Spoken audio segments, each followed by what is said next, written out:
Spari, si që duket, dhe nuk është hera e parë që duket për gjithë ata që duan ta shohin, unë nuk i pas kam kapur të tëra pushtet. Kjo është fare qartë, apo jo, dhe është një gjë e mirë që duhet ta pranojnë dhe ata që faktikisht e kundërshtojnë jo mbi të vërtetat, por mbi të pavërtetat.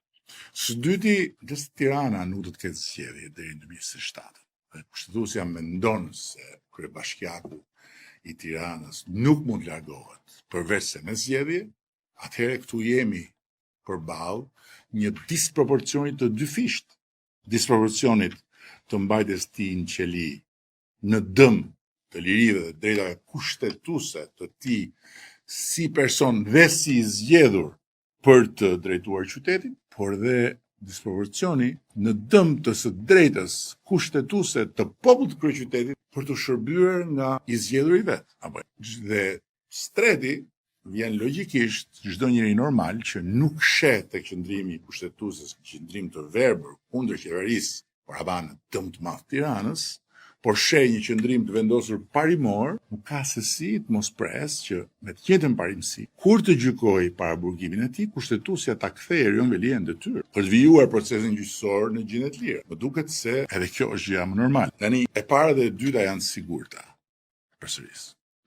Pika e tretë mbetet për tu parë, ndërkohë që unë dua të theksoj edhe diçka tjetër. Çfarë do është thënë, se cili ka drejt tot çfarë doj, nuk ka thënë të vërtetën lidhur me arsyen e shkarkimit të kryetarit bashkisë nga qeveria, cili e doj e vendimit të marrë nga Partia Socialiste në Këshillin Bashkiak. Sepse e vërteta është shumë e thjeshtë. Tirana duhet drejtuar. Tirana nuk mund të jetë një trup pa kokë. Kryeqyteti i Shqipërisë ka nevojë për të zgjedhurin e vet mbi krye. Kështu që kush ka në dorë ndihmoj në zgjidhjen e këtij ngërçi absurd, duhet kujtohet se përtej të gjitha teorive të tjera të konspiracionit, kryeqyteti nuk mund të trajtohet si jetim për vite me radhë. Ky është një